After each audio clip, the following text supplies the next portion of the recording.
When it comes to comic book movie Easter eggs, James Gunn and Guardians of the Galaxy Volume 2 had a high bar to meet. The first film drew almost as much secret or hidden story beats, reveals and Marvel connections as the ones that formed the plot and cast, and the sequel is no different. Needless to say, there will be spoilers in our list of Guardians of the Galaxy 2 Easter eggs only true fans noticed. Don't forget to like and comment, and also make sure to press the subscribe button for more awesome videos. Ayesha. To say that the film's secondary antagonist is a bit grandiose would be an understatement. When introduced, the gold woman sitting in a gold throne before her gold people wastes no time explaining that her people, the sovereign, are perfection, that she is perfection among them, and that their civilization has been engineered for exactly that purpose.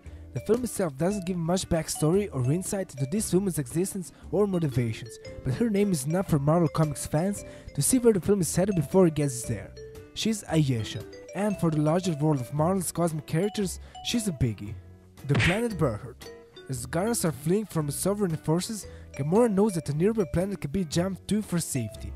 The planet is simply referred to as Berhard, and if you miss her naming it and miss the combat, there's a chance to see it once again when the ship crashes the Milano onto its surface. The name appears with a string of coordinates before the standing Milano smashes the information out of view. For Marvel fans, it's no ordinary planet. In the film, Berhard appears to be largely uninhabited, yet the planet has strong ties to the Marvel Universe, first appearing in the Incredible Hulk 111. It's home to the Sagittarians, a race of people thrust into a Hulk-centered conflict with the Galaxy Master involving their leader, Princess Hydra. No such luck in the Marvel Cinematic version, but a nice Easter egg for fans all the same. The planet Contraxia. As Peter and his Guardians are trying their luck against the Sovereign's patience and crashing on a remote planet, the action shifts to the other cast of characters from the first film. In the comics, Contraxia is really best known as the homeworld of Mary, the mother of the Marvel hero Jack of Hearts. Contractions search for a solution to their dying son, and when Earth scientists came up with a possible free energy Dub-Zero fluid, Mary went to Earth in human form and buried the scientist. She was eventually killed in an accident, leaving their son, Jack Hart, to be doused in his father's chemicals and imbued with space-faring powers of energy manipulation. Don't hold your breath for a big screen adaptation of that story. Stallone is Startled. The secret got out fast that Sylvester Stallone was playing Stalker Ogre, better known to the comic book world as Starhawk.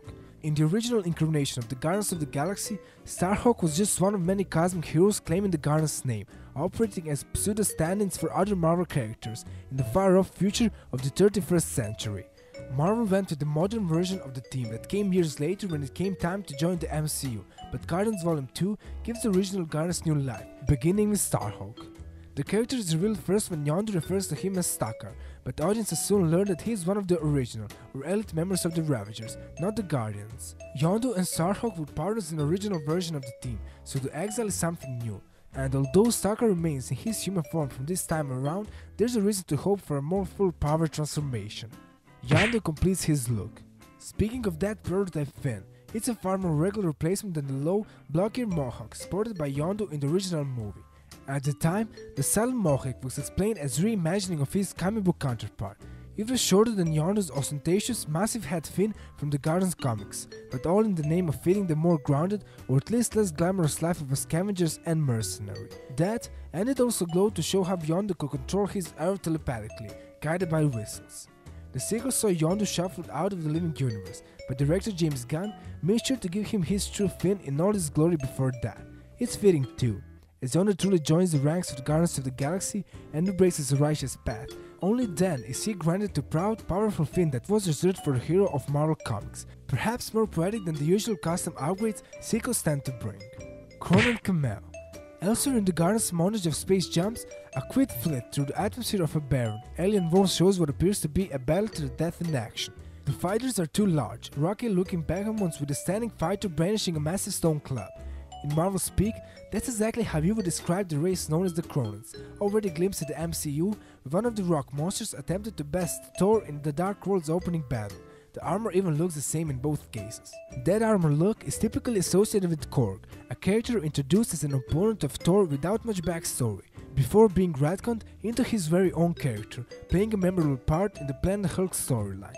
Korg is also said to appear in Thor Ragnarok, so it's unclear if this is meant as a wink towards the character and film or simply another Cronin battle that Marvel fans are guaranteed to spot.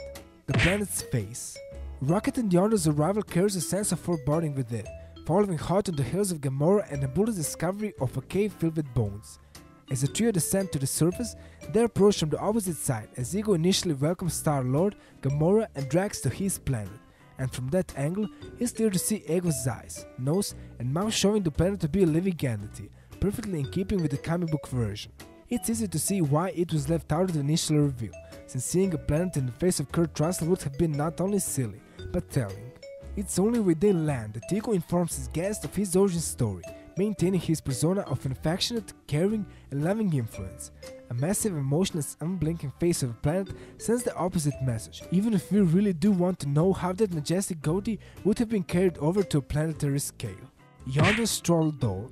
Following Hot on the heels of the Crystal Frog is a shot of Peter placing a troll doll at Yondu's side, as well distinguishable thanks to his checkered coat as the very same troll doll masquerading as an Infinity Stone in the first film's final act.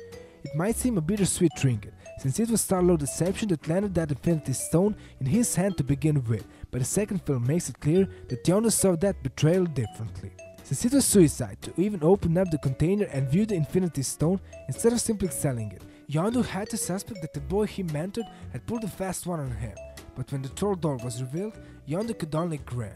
The implication of pride was apparent, but the sequel confirms that Yondu felt he was Star-Lord's real dad, explaining why he would hang on the object that proved he had raised his son to do the right thing. That object, like that knowledge, is held close in death. Adam Warlock joins the MCU. It's hard to tell if this was the best secret post-credit scenes of Guardians Volume 2 or the most underwhelming.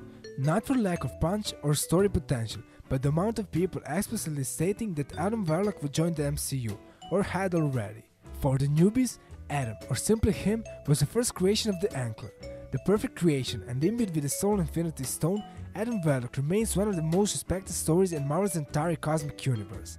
He has yet to be revealed or cast, with the final post-credit scenes of Guardians of the Galaxy Volume 2 dedicated to his reveal. Back among the Sovereign, Ash is forced to accept defeat, having failed to attain vengeance or justice against the Guardians for their theft and insult. She believes that her revenge and her pursuit of true perfection lies ahead.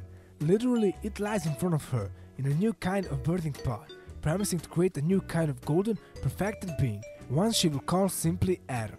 Strap in, Marvel fans. Thanks everyone for watching. If you like this video, press the subscribe button for more awesome videos. And for more information, follow us on Facebook and Instagram.